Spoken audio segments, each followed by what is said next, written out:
Many people use social media to document the things we most enjoy in our lives: vacations, gourmet meals, or even the latest TikTok dance.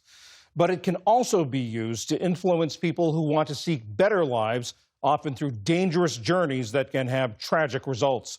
This report was produced by the students in the Global Reporting Program at the University of British Columbia and is narrated by Andrea Crossan.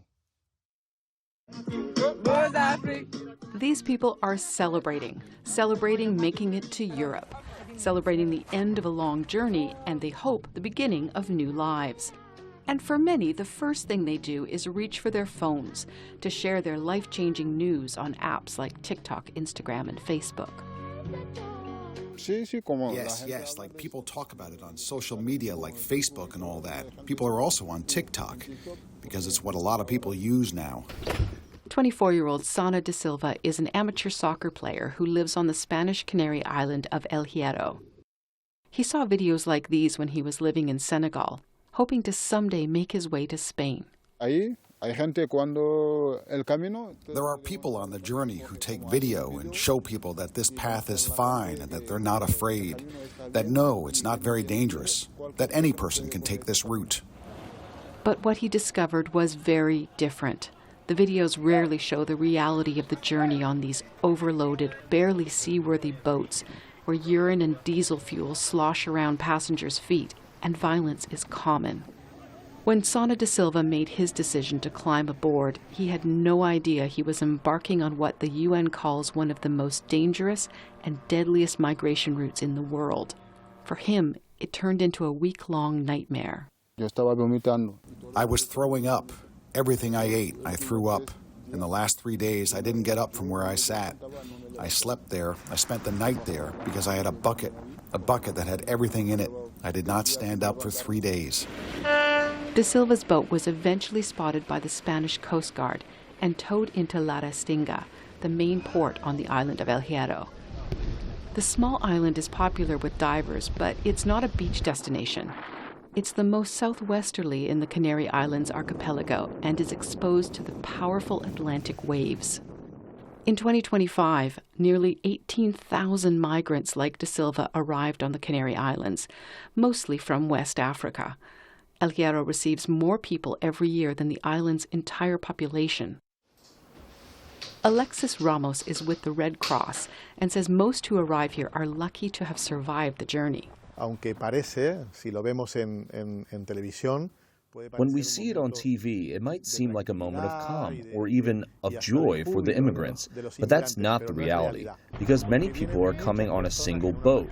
Many of them don't know how to swim. If at any moment the boat were to capsize, we would be facing a very serious problem. It's estimated that last year alone, around 2,000 people went missing or died in the Atlantic while trying to reach Spain. The seas are rough and boats can run out of fuel or veer off course, says El Hierro official Elpidio Armas. We're talking about people who have been found on the American coast mummified. Yes, if they drift off course and don't find El Hierro, they end up in South America. The videos posted on social media focus on the dream of seeking a better life, but they're also used to organize illegal efforts to cross borders en masse. In 2024, a group of migrants used Facebook to organize a mass rush of the border between Morocco and the Spanish enclave of Ceuta. Then, at the set time, thousands of people ran towards the heavily guarded, barbed wire-topped fence, and many managed to force their way into Europe. But this is a dangerous gamble. Often border rushes end in fatalities, and organizers are apprehended by authorities. Smugglers also use social media to find customers. UC Berkeley law professor Katerina Linos, an expert on migration, told us smugglers have learned how to leverage these platforms better than many official organizations. What we see is like a mode of transport, the names of key ports written in Arabic script as well as the English script, and a $ indicating how much they should expect to pay for each stage. So the information that smugglers provide is not necessarily accurate, but it is far more comprehensible than the information international organizations and governments provide. She told us that smugglers are also well practiced in convincing reluctant passengers to take a chance. And then there's a smuggler who will tell you, look, I've done this journey myself. I'm part of your community, and I decided to help the community. I will help you get a haircut to look Western. I will help you with all of the transition points. You will pay me some amount now and some amount at the end. Take the risk.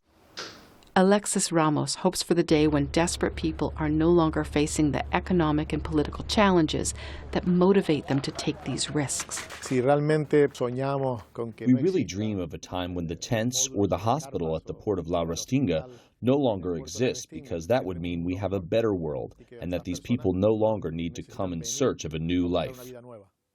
Sana da Silva knows that pull and the lure of a new life he sees shared on social media.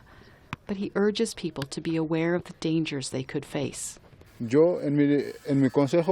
don't advise anyone to do this, but it's hard to stop someone whose life is so tough. And social media is filled with the faces of the missing, the many posts we found online from family and friends searching for loved ones that reveal the hidden tragic realities of people who were convinced to embark on dangerous journeys only to disappear in the waters of the Atlantic. For PBS News Weekend and the Global Reporting Program, I'm Andrea Crossan.